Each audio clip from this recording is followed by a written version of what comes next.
আসসালামু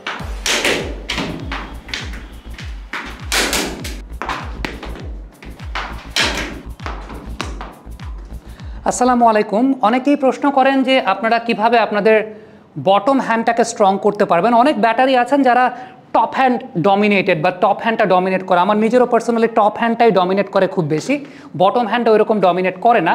সুতরাং আপনি কিভাবে চাইলেই আপনার বটম হ্যান্ডটাকেও ডমিনেটিং করতে পারেন। নর্মালি যেটা দেখা যায় যে এক একজন ব্যাটার এক এক ধরনের হাতের উপর ডমিনেটিং থাকেন, সেটাকে আসলে আপনি চাইলেও খুব বেশি পরিবর্তন করতে পারবেন না। কিন্তু যারা আসলে ওই প্রবলেমটায় ভোগেন যে আমার যে শটগুলো আসলে আমার বটম হ্যান্ড দিয়ে ডমিনেট করতে হবে, কাট কিংবা পুল, সেগুলোর ক্ষেত্রে আমি পাওয়ারটা পাচ্ছি না, সেক্ষেত্রে আপনি আপনার হাতটাকে কিভাবে প্রিপেয়ার করবেন, আপনার ব্যাটটাকে কিভাবে আপনি চাবুকের মতো চালাবেন, আপনার হ্যান্ড আই কোঅর্ডিনেশন কিভাবে বিল্ড আপ হবে, এই কারণে আমরা এই ড্রিলটাকে সাজিয়েছি। এবং এই ড্রিলটাতে আপনি দুইটা ব্যাট আপনার দুই হাতে নেবেন এবং সেই অনুযায়ী আপনাকে আপনার যিনি সহকারী আছেন তিনি শর্ট পিচ বল করতে থাকবেন এবং এইভাবে আপনি শটগুলোকে খেলতে থাকবেন,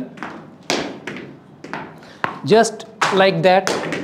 আপনি টপ হ্যান্ড এবং বটম হ্যান্ড দুইটার উপরই কিন্তু আপনার কাজ হচ্ছে এই জায়গাটাতে। এবং এই বিষয়টা আসলে খুবই গুরুত্বপূর্ণ এই কারণে যে অনেক প্লেয়ারই থাকেন যারা সত্যিকারের অর্থে এই হাতটা অর্থাৎ বটম হ্যান্ডটাকে দিয়ে শট খেলতে খুব বেশি স্বাচ্ছন্দ্য বোধ করেন না, কিংবা দেখা যায় যে তাদের এই বটম হ্যান্ড ওরিয়েন্টেড শটগুলোতে একটা প্রবলেম তৈরি হয়।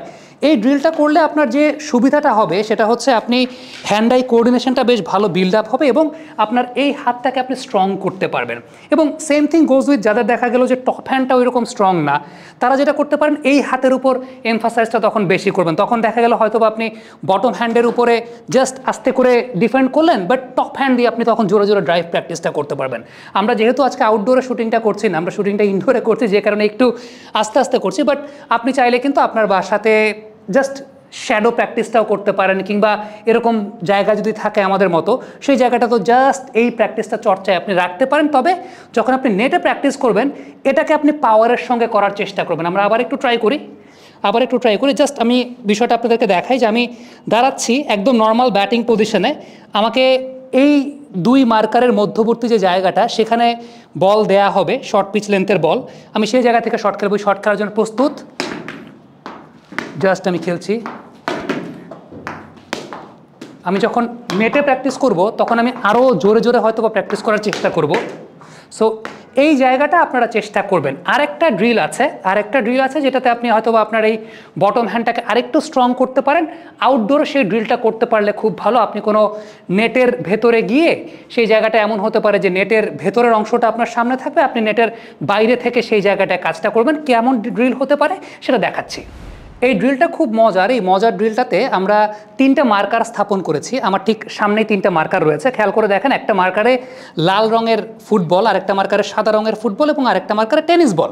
এখন আমার কাজ হবে আমি আমার এই বটম হ্যান্ড দিয়ে ওই ফুটবল, টেনিস বল কিংবা সাদা ফুটবল যে কোনো একটার ওই দিকে আমি শট খেলবো। সেটা আমার মিড অফে হতে পারে, স্ট্রেট হতে পারে, মিড অনে হতে পারে। দাদা আমার সঙ্গে আছেন, বিকাশ দাদা, তিনি আমাকে বলবেন, আমি যখন এই পজিশনটায় যাব তিনি আমাকে বলবেন যে আমি কোথায় শটটা খেলবো, রাইট? আমার তখন সেই অ্যাকুরেসিটা বিল্ড আপ করতে হবে এবং সেই অনুযায়ী শট খেলতে হবে। লাল ফুটবলের দিকে মারলাম, টেনিস বলের দিকে মারলাম, আবার লাল ফুটবলের দিকে মারলাম, সাদা ফুটবলের দিকে মারলাম, আবার টেনিস বলের দিকে মারলাম।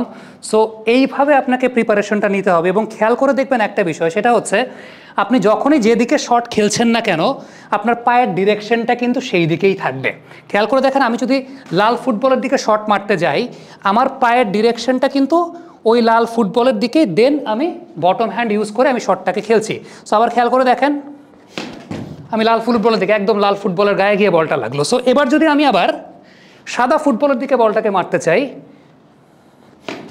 আমি সাদা ফুটবলের দিকে বলটা মারলাম, আমার পা কিন্তু স্ট্রেট। আবার আমি যদি ওই টেনিস বলটার দিকে মারতে চাই সেক্ষেত্রে কিন্তু আমার পায়ের ডিরেকশনটা এদিকে যাবে, যেটা আমরা অন ড্রাইভ খেলার সময় খেলি। সো এই যে জায়গাগুলো বিল্ড আপ করাটা আসলে খুব গুরুত্বপূর্ণ একটা বিষয়। এবং আপনি আপনার ইনশাল্লাহ বটম হ্যান্ডটাকে যদি স্ট্রং করতে চান, যে ড্রিলগুলো আমি দেখালাম, 2টা ড্রিল আজকে দেখিয়েছি, এই 2টা ড্রিল আপনি প্র্যাকটিস করতে পারেন। সেটা আপনি আপনার নেটে প্র্যাকটিস করতে পারেন, বাসাতে যদি জায়গা থাকে, খুব জোরে জোরে করার দরকার নাই। মূল বিষয়টা হচ্ছে আপনার এই হাতের মাসেল মেমোরিটাকে বিল্ড আপ করা এবং সেই সঙ্গে এই হাতটার যে হ্যান্ড আই কোঅর্ডিনেশনটা, আপনার চোখের সঙ্গে হাতের যে কোঅর্ডিনেশনটা, সেই কোঅর্ডিনেশনটা বিল্ড আপ করা। এখন আমি জানি যে অনেকে হয়তো বলতে পারেন এটা কেমন ড্রিল হলো, এটা কি কোনো কিছু কিনা, একটু করে দেখেন, তারপর আপনি রেজাল্ট পান কি না পান সেটা অবশ্যই আমাদেরকে লিখে পাঠাবেন। করতে তো কোনো দোষ নাই, করে দেখেন, আফটার দ্যাট আপনি আমাদেরকে জানাবেন। সুতরাং আমার কাছে মনে হয় যে কোনো কিছুই আপনি যখন নতুন কোনো একটা জিনিস ট্রাই করবেন, দেখবেন যে এটা আপনার কাছে খুব মজা লাগছে এবং আপনি করতে করতে করতে করতে একটা সময় হবে কি, আপনি তো 7 দিনে ব্যাটসম্যান হতে পারবেন না। আপনাকে এই জিনিসগুলো প্রতিনিয়ত, যার যেটা উইক জোন রয়েছে তারা কিন্তু সেই জায়গাটাতে চেষ্টা করতে পারেন। আবার আপনার যদি টপ হ্যান্ডটা নিয়ে ঝামেলা থাকে, তখন আপনি এই ড্রিলটাই হয়তোবা আপনি টপ হ্যান্ড দিয়ে করবেন, এই ড্রিলটাই আপনি টপ হ্যান্ড দিয়ে করবেন। জাস্ট কিচ্ছু না, আমরা খুব সিম্পল জিনিস, কিন্তু এগুলো যে আমাদের জীবনে কত কাজে আসতে পারে আমরা এগুলো আসলে বুঝতে পারি না। আমরা চিন্তা করি যে আচ্ছা এগুলো কোনো ব্যাপার, কিন্তু আপনি করেন না ভাই, করলে আপনার শরীরে ঘাম ঝরবে এবং আপনার ওই মাসেলের ক্রিয়া প্রতিক্রিয়া ঘটবে। সো এই বিষয়গুলো খুব গুরুত্বপূর্ণ। থ্যাংক ইউ ভেরি মাচ আমাদের সঙ্গে থাকার জন্য। কমেন্ট বক্সে আপনাদের মন্তব্য মতামত জানতে চাই।